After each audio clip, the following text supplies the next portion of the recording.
একটা হইলেই সবার আগে আল্লাহরে শেয়ার করার আগে ফেসবুকে শেয়ার মেরে দেয়, আছে না নাই? আপনাদের ফেসবুক অ্যাকাউন্ট আছে নাকি? কার কার আছে দেখি। মাঝে মাঝে আল্লাহ আমাদেরকে দুঃখ কষ্ট দিয়ে পরীক্ষা করতে চান, এগুলো আমাদের জন্য খারাপ নয়। এই দুঃখ কষ্ট বিপদ আমাদের কোমরকে সোজা করে, আমাদের পায়ের মাটিকে শক্ত করে। চিল্লায় বলেন ঠিক কিনা?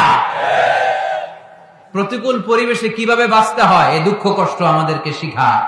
এজন্য মুমিন বান্দার বৈশিষ্ট্য হচ্ছে দুঃখ কষ্ট বেদনা জ্বালা এগুলোতে সে আপসেট হয় না, সে হাল ছেড়ে দেয় না, সে ভরসা রাখে একজনের উপর। চিল্লায় বলতে হবে তিনি কে?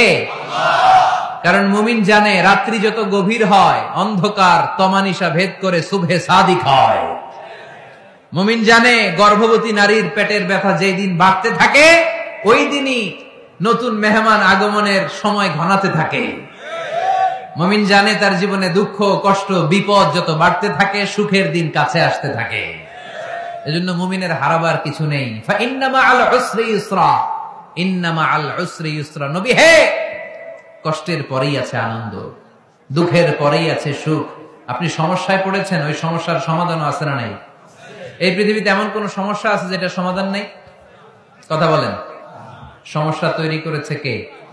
আবার সমাধানও দিয়েছে কে? আল্লাহ doesn't create a lock without its key. আল্লাহ কখনো চাবি না বানাইয়া ওইটার তালা বানায় নাই। কথা কন। তালাও যেহেতু আছে ওই তালার চাবিও বানিয়েছে কে? মা আনজালাল্লাহু দাআন ইল্লা আনজালাল্লাহু লাহু শিফা। আল্লাহ দুনিয়ায় এমন কোন রোগ পাঠায় নাই যেই রোগের ঔষধ বানায় নাই, এমন কোন রোগ নাজিল করে নাই যেই রোগের কোন চিকিৎসা বানায় নাই, হয়তো সেটা আবিষ্কার হয় নাই। অনেকে ক্যান্সারের কথা বলতে পারেন যে হুজুর ক্যান্সার এমন রোগ, এই ক্যান্সার তার নাই কোনো অ্যান্সার, কিন্তু বিজ্ঞানীরা বলতেছে এটারও অ্যান্সার আবিষ্কৃত হচ্ছে। সুবহানাল্লাহ কইবেন না? কিছু কিছু ক্ষেত্রে হয়েও গিয়েছে। এজন্য দুঃখের পরেই আছে সুখ, কষ্টের পরেই আছে আনন্দ। এই দুনিয়াটাই এরকম, কষ্টের পরই আনন্দ। দেখবেন তারাবির নামাজ 20 রাকাত পড়তে কষ্ট লাগে না? কোমরে ব্যথা, হাঁটুতে ব্যথা, কিন্তু 20টা রাকাত যখন শেষ করে মসজিদ থেকে বের হই একটা আনন্দ আছে না নাই? কষ্ট করে পরীক্ষার জন্য প্রিপারেশন নিলেন আপনি কয়েক মাস, কিন্তু ফলাফল যখন ভালো হয় তখন একটা আনন্দ আছে না নাই?